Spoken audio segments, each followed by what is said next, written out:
गुरु ब्रह्म महिमा अलेख शरण।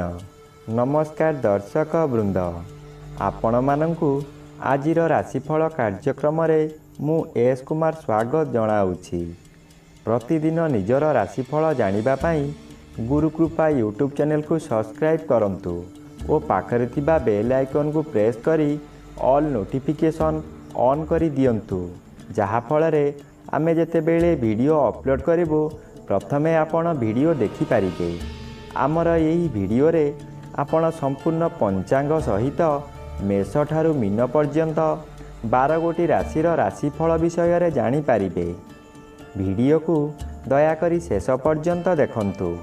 वीडियोटी भल लागिथिले वीडियो को लाइक करंतु एवं आपणक प्रियजन पाखु शेयर करी जणांतु।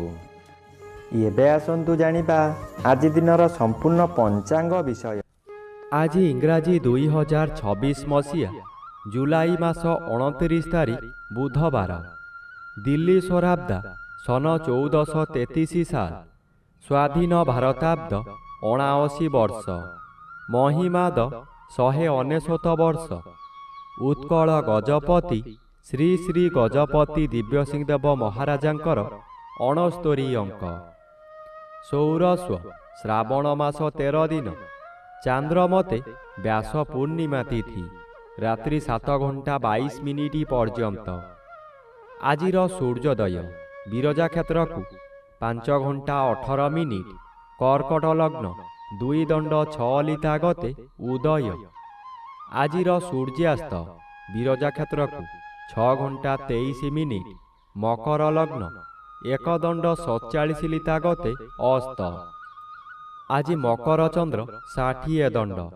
उत्तराषाढ़ा नक्षत्र अपराह्न 3 घंटा 41 मिनिट पर्यंत। आज जन्मित शिशुर मकर राशि शूद्रवर्ण नरगण। अपराह्न 3 घंटा 41 मिनिट गते देवगण। आज मृत व्यक्तिर अपराह्न 3 घंटा 41 मिनिट मध्य एक पाद पुष्कर दोष।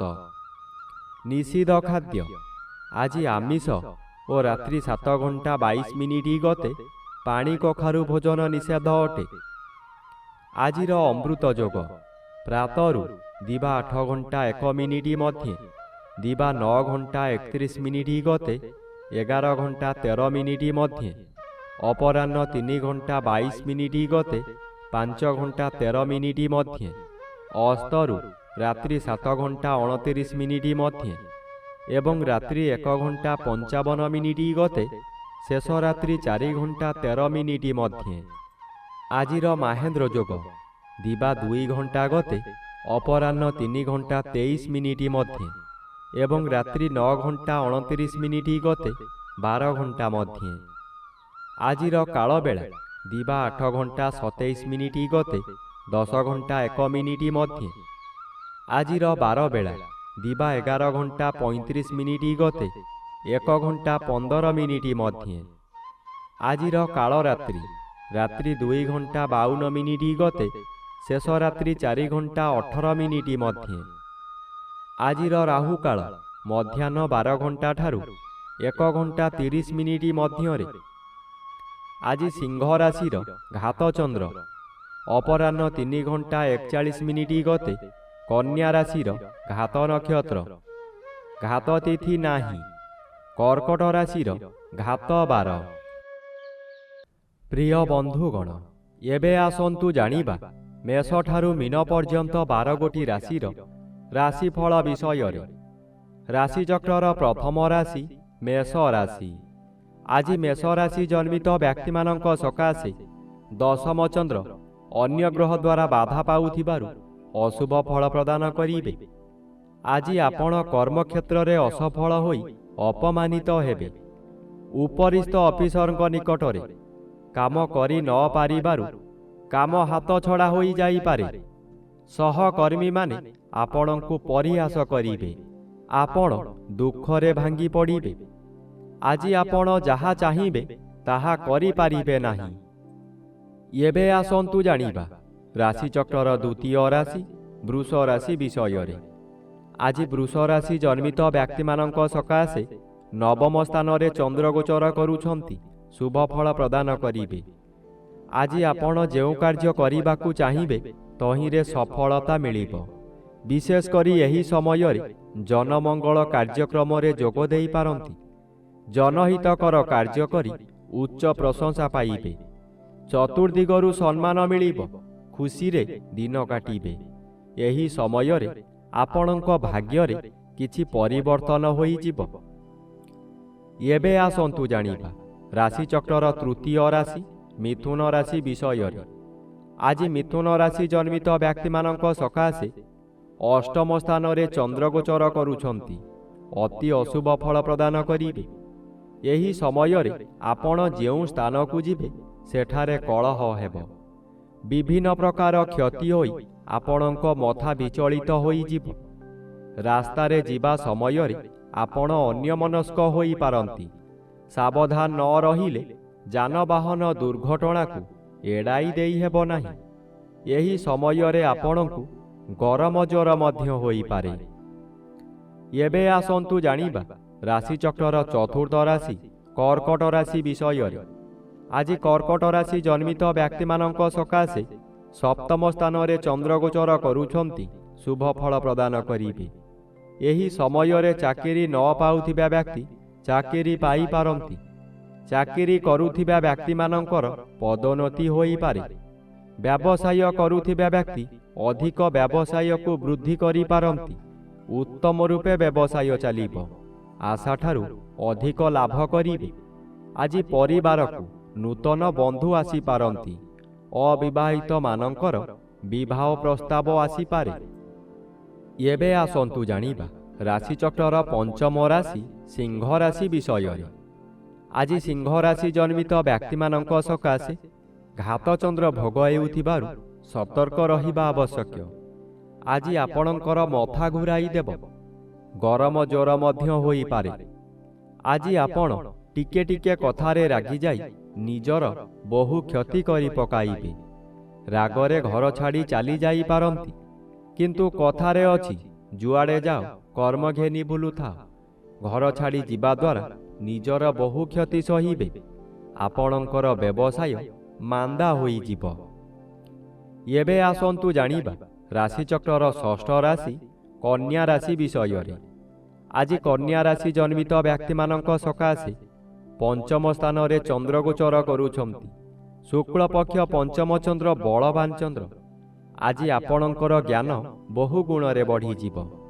ମସ୍ତିଷ୍କ ଥଣ୍ଡା ରହିବା କାରଣରୁ ପ୍ରତ୍ୟେକ କାର୍ଯ୍ୟ କରିବା ପୂର୍ବରୁ ଭଲ ଭାବରେ ଚିନ୍ତା କରିବେ। ଆଜି ବିଦ୍ୟାର୍ଥୀମାନେ ଯାହା ପାଠ ପଢ଼ିବେ ତାହା ସବୁଦିନ ସକାଶେ ମନ ମଧ୍ୟରେ ଛାପି ହୋଇ ରହିଯିବ। ଏହି ସମୟରେ ପ୍ରବଳ କ୍ଷୁଧା ଜାତ ହେବ। ଭଲ ଭଲ ଜିନିଷ ତଥା ଗରିଷ୍ଠ ଖାଦ୍ୟ ଖାଇ ପେଟ ରୋଗର ମୂଳଦୁଆ ପଡ଼ିପାରେ। ଏବେ ଆସନ୍ତୁ ଜାଣିବା ରାଶିଚକ୍ରର ସପ୍ତମ ରାଶି ତୁଳା ରାଶି ବିଷୟରେ। ଆଜି ତୁଳା ରାଶି ଜନ୍ମିତ ବ୍ୟକ୍ତିମାନଙ୍କ ସକାଶେ ଚତୁର୍ଥ ସ୍ଥାନରେ ଚନ୍ଦ୍ରଗୋଚର କରୁଥିବାରୁ ଅଶୁଭ ଫଳ ମିଳିବ। ଆପଣ ଅର୍ଥ ସକାଶେ ବିକଳ ହୋଇ ଚତୁର୍ଦିଗ ଭ୍ରମଣ କରିବେ, କିନ୍ତୁ କୌଣସି ସୁଫଳ ମିଳିବ ନାହିଁ। କଥାରେ ଅଛି ଯେଣେ ଇଚ୍ଛା ତେଣେ ଯା, କର୍ମ ଘେନି ବୁଲୁଥା। ଆଜି ଆପଣ ଯାହା ବି କରନ୍ତୁ ଖାଲି ଅର୍ଥହାନି ହେବା ଛଡ଼ା ଲାଭ ହେବାର ପ୍ରଶ୍ନ ଉଠୁନାହିଁ, ଯାହାଦ୍ୱାରା ମାନସିକ ଚାପରେ ଆପଣ ବିଚଳିତ ହୋଇଯିବେ। ଆପଣଙ୍କ ମନ ମଧ୍ୟରେ ଗୋଟାଏ ଅଜଣା ଆତଙ୍କ ଖେଳିଯିବ।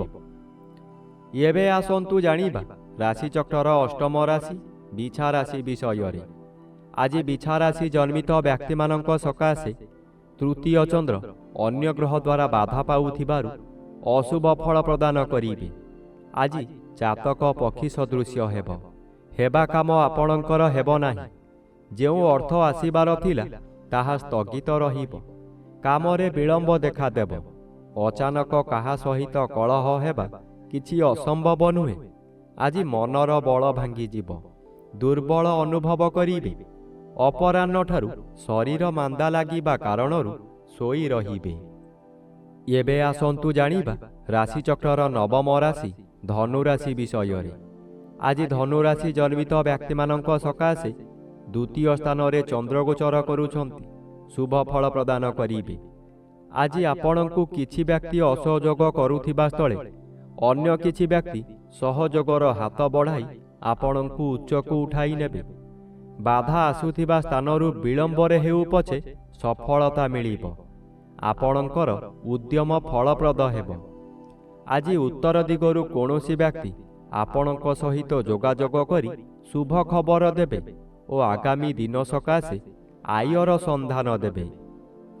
ଏବେ ଆସନ୍ତୁ ଜାଣିବା ରାଶିଚକ୍ରର ଦଶମ ରାଶି ମକର ରାଶି ବିଷୟରେ। ଆଜି ମକର ରାଶି ଜନ୍ମିତ ବ୍ୟକ୍ତିମାନଙ୍କ ସକାଶେ ଶ୍ରୀଚନ୍ଦ୍ର ବାଧାପ୍ରାପ୍ତ ଅଛନ୍ତି। ତେଣୁ ଆଜି ପ୍ରତ୍ୟେକ କାର୍ଯ୍ୟକ୍ରମରେ ଆପଣଙ୍କୁ ବିରୋଧ ଆସିବ। ପେଟ ଗଣ୍ଡଗୋଳ ହେବ।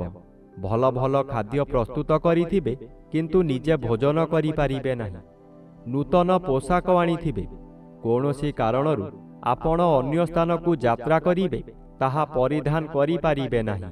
ଆଜି ସତର୍କ ଓ ସାବଧାନ ନ ରହିଲେ ନିଜେ ନିଜର ବହୁ କ୍ଷତି କରି ବସିବେ। ଏବେ ଆସନ୍ତୁ ଜାଣିବା ରାଶିଚକ୍ରର ଏକାଦଶ ରାଶି କୁମ୍ଭ ରାଶି ବିଷୟରେ। ଆଜି କୁମ୍ଭ ରାଶି ଜନ୍ମିତ ବ୍ୟକ୍ତିମାନଙ୍କ ସକାଶେ ଦ୍ୱାଦଶ ସ୍ଥାନରେ ଚନ୍ଦ୍ରଗୋଚର କରୁଛନ୍ତି। ଅଶୁଭ ଫଳ ପ୍ରଦାନ କରିବେ। ଆଜି ମନ ମଧ୍ୟରେ ଦୁଶ୍ଚିନ୍ତା ବଢ଼ିଯିବ। ଆପଣ ଯାହା ବି କରନ୍ତୁ ତହିଁରେ ଖର୍ଚ୍ଚ ବ୍ୟତୀତ ଲାଭର ପ୍ରଶ୍ନ ଉଠୁନାହିଁ। ଏହି ଦ୍ୱାଦଶ ଚନ୍ଦ୍ରରେ ଅତିରିକ୍ତ ବ୍ୟୟଭାର ବଢ଼ିଯିବ। ଆପଣ ହତାଶ ହୋଇଯିବେ। ସୁଖ ସନ୍ଧାନରେ ବିଭିନ୍ନ ସ୍ଥାନକୁ ଯାତ୍ରା କରିବେ। ବନ୍ଧୁବାନ୍ଧବ ଆପଣଙ୍କ ଉପରେ ଅଶାନ୍ତି ହେବେ। ଶରୀର ଅସୁସ୍ଥ ରହିବ। ଏବେ ଆସନ୍ତୁ ଜାଣିବା ରାଶିଚକ୍ରର ଦ୍ୱାଦଶ ବା ଶେଷ ରାଶି ମୀନ ରାଶି ବିଷୟରେ। ଆଜି ମୀନ ରାଶି ଜନ୍ମିତ ବ୍ୟକ୍ତିମାନଙ୍କ ସକାଶେ ଏକାଦଶ ସ୍ଥାନରେ ଚନ୍ଦ୍ରଗୋଚର କରୁଥିବାରୁ ଆପଣଙ୍କୁ ରାଜଯୋଗ ଫଳ ମିଳିବ।